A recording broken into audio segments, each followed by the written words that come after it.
You're letting me go. Over budget cuts. I repeated, gripping the arms of the conference room chair so tightly I thought the vinyl would split. Across from me, Marcus Hill clicked his pen once.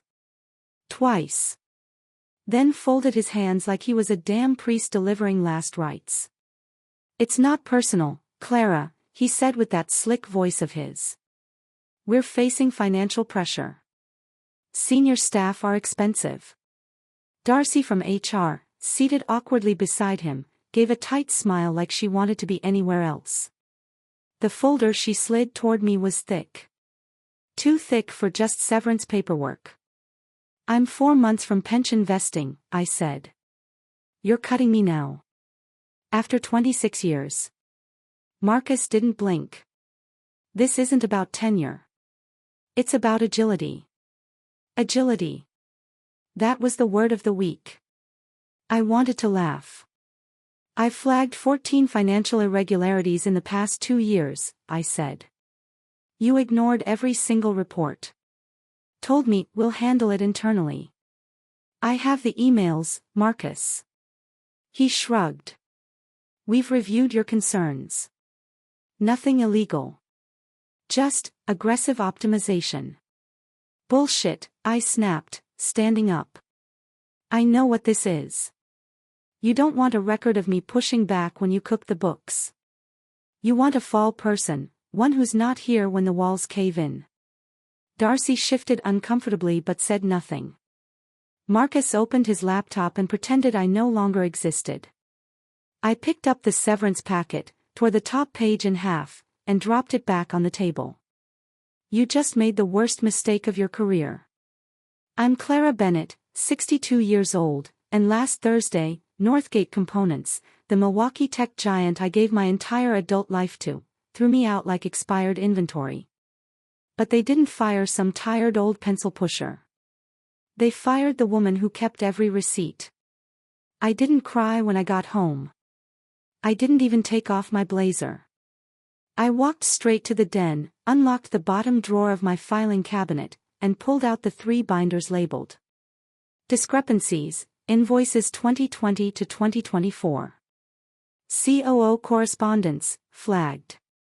Internal memos Compliance reports, unresolved. Every time I'd flagged suspicious activity, contracts funneled through shell vendors, inexplicable quarterly variances, overlapping supplier invoices, I documented it. I didn't just file the official reports. I CC'd supervisors. I made backup copies. I kept a paper trail that would survive a fire. Not once did I go silent. Not once did I cover for them. But every time, I was told the same thing. We're aware, Clara. It's under review. Let's keep this internal. They didn't want accuracy. They wanted obedience. When Marcus came on board 2 years ago, things got worse. New vendors. Bigger numbers. No oversight. I escalated my findings to the CFO's office. I even requested an anonymous audit from the compliance division. 2 days later, that audit was postponed indefinitely. I didn't get bitter. I got methodical. That weekend, I met Julian Morris for lunch at a quiet place near the Federal Trade Bureau's regional office. We hadn't seen each other in a decade, but he recognized me the second I walked in, carrying a black canvas bag and looking like I meant business. He waited until we ordered coffee before speaking. I heard about your termination. Sorry, Clara. Don't be, I said, sliding the bag across the table. I need this to go to the Bureau's white-collar crimes division. Julian unzipped it and looked at the binders. His expression changed immediately. You collected all this on your own? No. I submitted it all internally, multiple times. No one acted. Now I'm giving it to someone who will. He nodded slowly. You know what this could trigger, right? I do. I just hope they remember who tried to stop it before it got this far. On Monday morning, I was already prepping 3 packages, one for the FTB, one for my attorney, and one for secure storage. I didn't know how long the process would take, but I knew this much: I wasn't going to be their scapegoat. By Tuesday morning, I wasn't just a former employee. I was the beginning of a problem. I sat in my kitchen, sipping cold coffee, watching 3 FedEx envelopes sit perfectly aligned on the table. One was bound for the Federal Trade Bureau. One for my attorney in Chicago. The third would be stashed in a bank vault by noon. I'd spent the weekend preparing them, cross-referencing everything. Dates, names, contract numbers. Every ignored memo, every internal audit I submitted that had mysteriously disappeared. The documents weren't a collection, they were a narrative. One Northgate couldn't spin away. At 8:51 a.m., my phone lit up with a call from a blocked number. I let it ring. Then came another, from a Northgate line. Then 3 more. I didn't answer any of them. There was no point. I knew what was happening in that building right now. I could picture it like I was still there. Someone from legal was reading the bureau's notice. Marcus was pacing. HR was calling an emergency meeting. Someone in IT was quietly trying to trace what access I still had to the company's internal systems. They'd already cut my email, but they wouldn't know what else I had.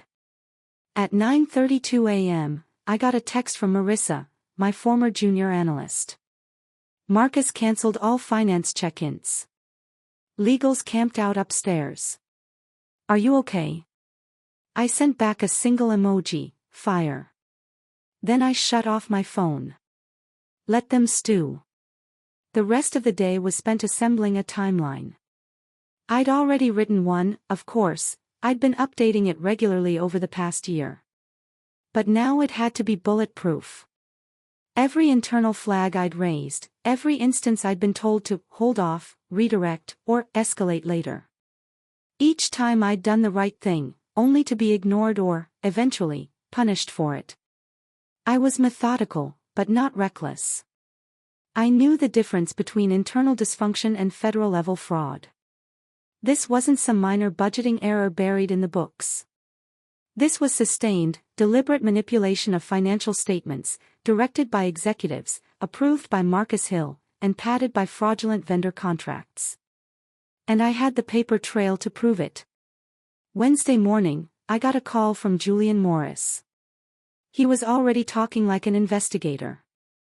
They've opened the case, he said. 2 agents from compliance are being assigned for initial review. I gave them your full documentation set. They're impressed. I didn't do it for applause, I said. I know. But it helps your credibility. I already have that. They just didn't listen. He went quiet for a moment, then asked if I wanted to give a formal statement yet. I told him to wait. Let the documents speak first. Once the Bureau started comparing internal audits to the official filings Northgate had submitted to stakeholders, they'd see what I'd been shouting about for years. On Thursday, something interesting happened. A quiet post appeared on a watchdog blog I'd followed for years, buried in a sea of industry news. Just a few vague sentences: financial irregularities reported at Northgate Components. Possible whistleblower activity. Developing. No sources, no names. But the phrasing was familiar. Someone at the Bureau had leaked, or maybe a nervous employee had tipped a journalist. It didn't matter. The fuse was lit. That afternoon, the voicemails changed tone. Darcy from HR left a new one, sounding more nervous than usual. Said she hoped we could reconnect and discuss some ongoing administrative concerns. Then Marcus called himself. Flat voice. A hint of forced professionalism. Clara. This is Marcus Hill. We'd appreciate a chance to talk. Clear the air. See if there's a path forward. Sure, Marcus. Let's chat about the shell vendors and the $2 million in missing margin you pushed through Q3 last year. Let's talk about how you ignored my escalation in September, and how my last audit mysteriously never got uploaded to the internal server. I didn't call back. Instead, I visited my lawyer, Evelyn Brandt, in her downtown office. She greeted me with a crisp handshake and a printout in her hand, my timeline, annotated. "You did their job for them," she said.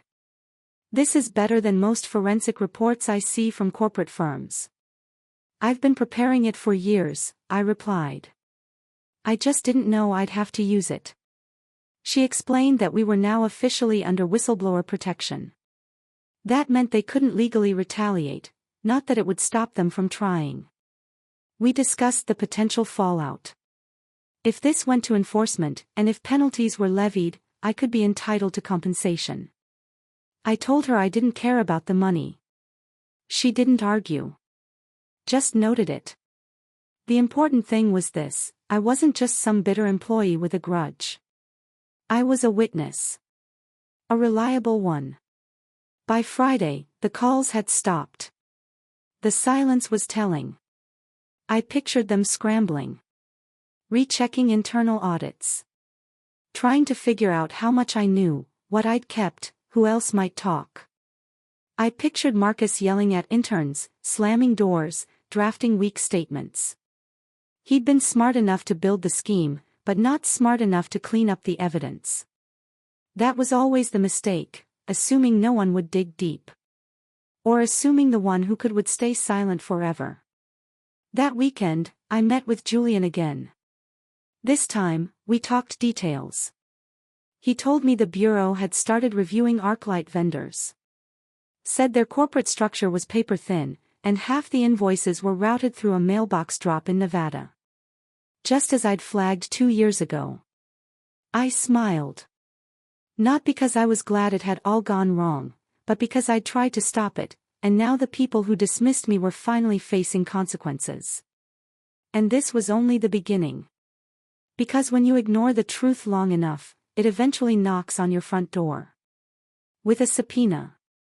By Monday, the silence was gone. It started with a knock at Northgate's corporate office, 2 compliance agents from the Federal Trade Bureau, clipboards in hand, badge credentials visible.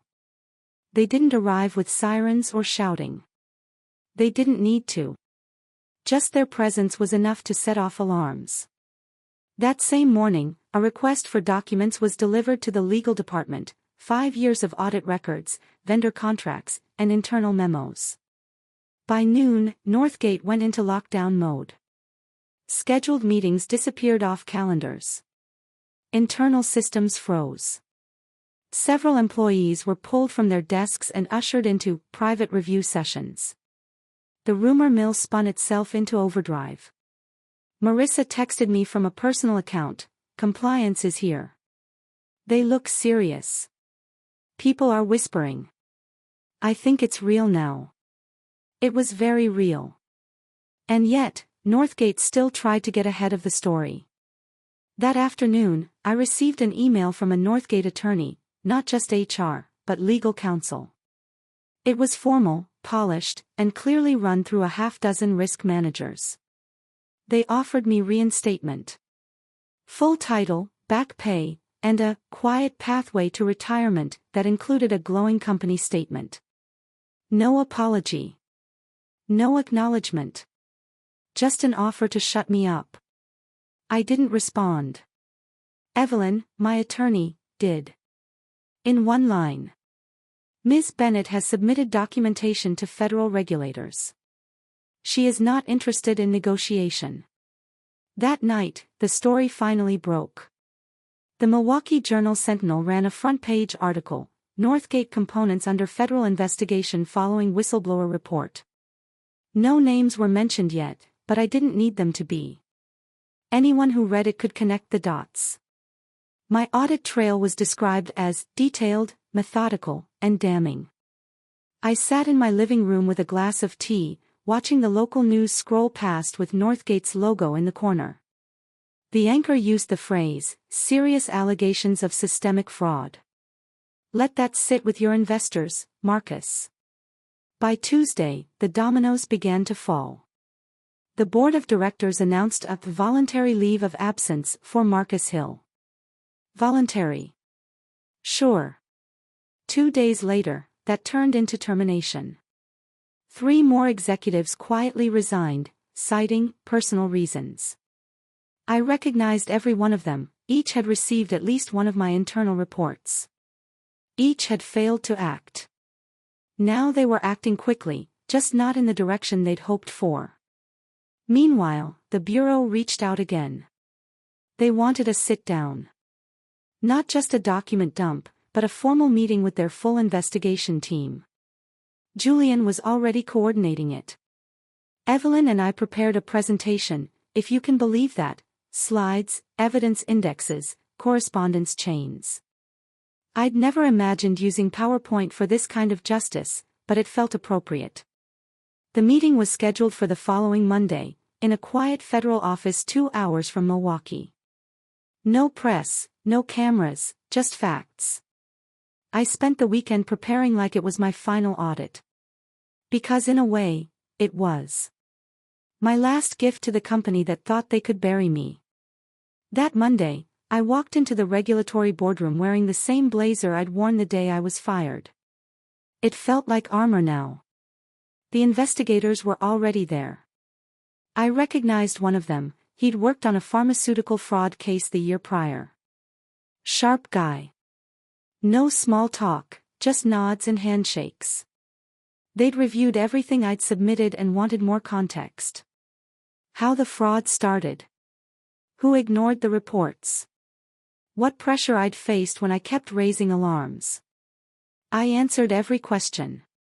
I didn't dramatize. I didn't speculate. I gave them data. Patterns. Dates. Times. A copy of an email where Marcus had explicitly overridden a flagged transaction. A vendor contract where pricing discrepancies had been flagged twice, once by me, once by a junior auditor, and deleted from the system without review. Were you aware of retaliation against others? One agent asked. Yes. 2 junior analysts were pushed out after questioning vendor structures. No formal explanation. Did you ever receive threats? Not directly. Just subtle removal of responsibilities. Cold shoulders. Then, eventually, the termination. Were you told to stop reporting? Not in writing. But I was told more than once that I was slowing things down and not aligned with leadership priorities. They took notes. Quiet, precise, relentless. By the time we finished, the lead agent closed his folder and looked at me.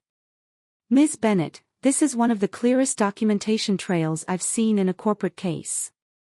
I nodded. That's because I did my job. When I got home that evening, I checked my email. There were already national outlets picking up the story. Bloomberg. Reuters. NPR. Still no names in the articles, but the quotes were unmistakable. Internal reports ignored. Audit flags deleted. Deliberate suppression of oversight. That was me. Every line. By the end of the week, someone leaked the fact that the whistleblower was a senior woman who had recently been terminated. Marissa texted again. You're not named, but you're famous now. I smiled. I hadn't wanted fame. I wanted the truth on the record. I wanted Marcus Hill out of power. I wanted every executive who patted me on the head and told me, we've got it under control, to know that they'd been wrong. And now, they did. And it wasn't over. Because I still had one more file. One more sealed envelope. And inside it, the emails Marcus never knew I kept, ones that didn't just implicate him. But the board itself. The first subpoena landed on a Wednesday.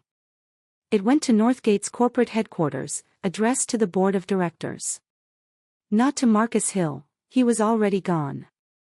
Not to the CFO or legal, they were being peeled off one by one. This one went to the real power. The ones whose names had never appeared on a balance sheet. The ones who thought they were safe. They weren't. Because I still had the final piece. 4 years ago, I'd been accidentally CC'd on an internal strategy email that referenced revenue acceleration methods through third-tier vendor rotation. It was jargon, deliberately so, but I flagged it. Asked for clarification. The reply came from a board liaison, politely thanking me for my attention and promising a review. That was the end of the chain, publicly. Privately, I saved it. Over the next year, more messages trickled through. Not many, these people were cautious. But enough slipped. Enough to build a picture. The fraud hadn't started with Marcus. It started before him, at the board level. He just scaled it. So I kept copies. And I never showed them. Not at first. But now, with Marcus gone and the public hungry for answers, I dropped the final envelope off at the bureau office myself.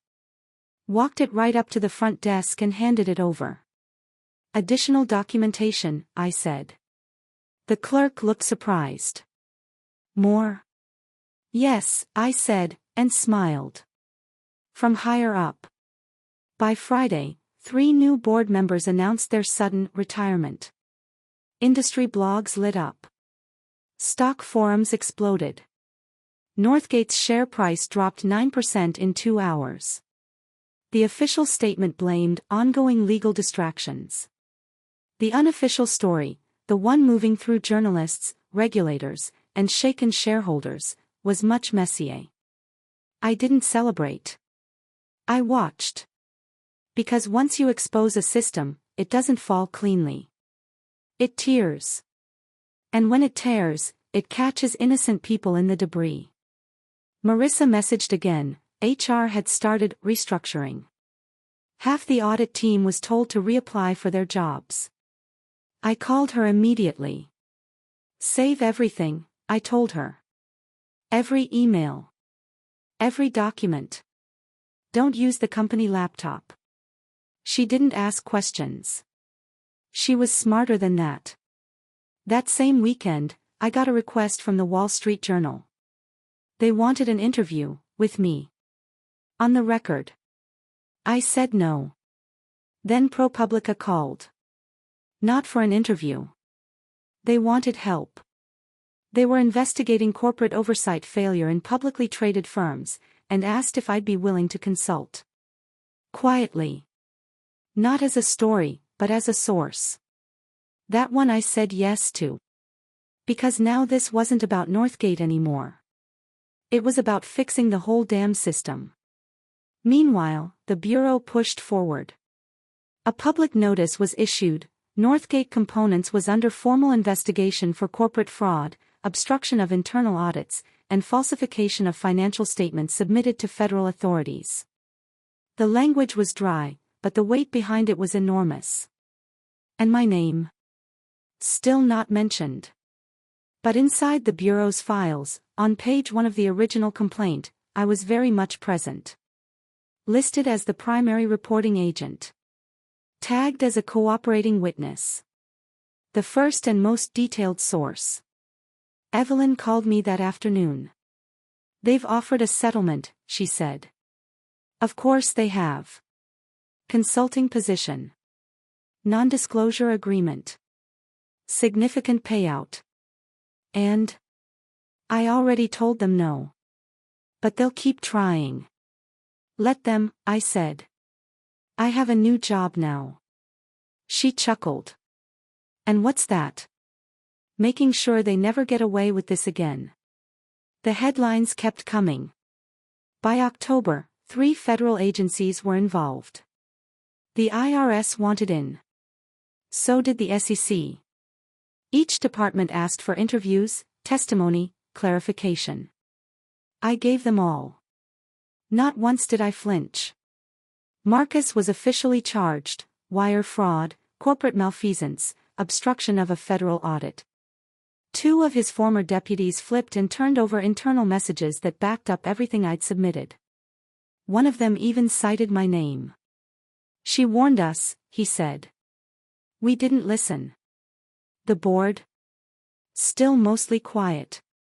But one by one, they began to resign. And in a closed-door session that November, the interim CEO made a desperate call to my lawyer.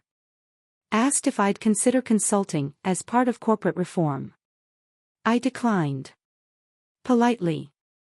I wasn't here to clean up their mess. I was here to expose it. In December, I gave my first public interview, not to the press, but to a university. I was invited to speak at a business ethics symposium. I stood at a podium in a simple blazer, facing a room of MBA students, and told them how to recognize corruption that hides in spreadsheets and meetings that happen off calendar. I didn't name names. I didn't have to. They knew exactly who I was. And what I'd done. 8 months after the day I was fired, I sat in the back row of a federal courtroom in downtown Chicago. The room was nearly full, reporters, analysts, and more lawyers than I could count. Cameras weren't allowed, but I knew the proceedings were being live-blogged, dissected in real time by journalists and corporate watchdogs. At the front, behind the defense table, sat 4 former Northgate executives. Marcus Hill was there, thinner now, pale, his tie hanging like a noose. Next to him, 2 senior board members. The 4th man was Northgate's former general counsel, the one who'd signed off on dozens of doctored quarterly statements with a practiced smile and a rubber stamp. The judge read the charges: conspiracy to commit fraud, falsification of financial records, obstruction of federal audit proceedings. All 4 pled guilty. Not a single one looked in my direction. I didn't need them to. The plea agreements had come fast after the last wave of evidence dropped. Turns out, when you map out every internal report, every deleted audit, every manipulated contract, and back it with hard timestamps, it's hard to keep pretending nothing happened. The Bureau credited me as the initiating whistleblower. The regulators levied tens of millions in penalties. Northgate was ordered to restructure its board, undergo mandatory third-party oversight, and issue a formal public admission of wrongdoing. They tried to keep it clinical. Clean. But the damage was already done. The company's stock dropped another 14%. 3 major clients walked. Their public statement included the phrase, "We acknowledge Ms. Clara Bennett's contributions in bringing these matters to light." I had it framed, just for the irony. They offered me a consulting position again after the sentencing, this time with more humility. A full package. Flex schedule. Private office. A blank slate. I said no. Not because I was angry anymore. Because I didn't belong there. Not in that building. Not in those hallways. Not among the people who had once watched me be walked out with a cardboard box and said nothing. Instead, I chose something else. 3 months after the court ruling, I used a portion of the whistleblower award, 16% of the regulatory penalties collected, to set up the Alan Bennett Integrity Fund. Named after my husband, who'd passed 12 years earlier. He was a teacher. A quiet man. Honest to a fault. I used to tease him about being too rigid. Rules aren't always right, I'd say. And he'd smile and reply, no, but they're there for when people aren't. The scholarship supports graduate students studying ethics in business, finance, and data analysis. The first 2 recipients were the children of former Northgate employees, one of them from the very audit team I used to lead. The irony wasn't lost on me. I moved out of the house shortly after. Too many late-night memories. Too many early mornings standing in the kitchen with printouts and coffee, preparing for battles no one else could see. Now I live by the lake. Quiet place. My daughter lives 10 minutes away. I see the grandkids every week. The youngest, Lily, once asked what I used to do before I retired. I told her, I made sure people told the truth. And when they didn't, I made sure someone found out. She nodded like I just explained how gravity works.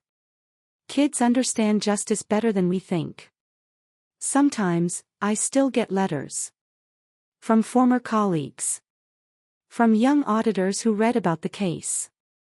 From women who've been in rooms like that HR office, staring across at men like Marcus Hill, knowing something was wrong but not being able to prove it, yet. They all say the same thing. Thank you.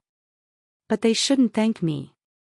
They should thank the girl I used to be, the one who kept her mouth shut the first time someone told her, "Don't rock the boat." That girl learned a lesson. She learned that silence only protects the powerful. That truth, without evidence, is easy to ignore. But truth, documented and delivered with precision, can take down giants. Sometimes, I drive past Northgate's old building. It looks smaller now.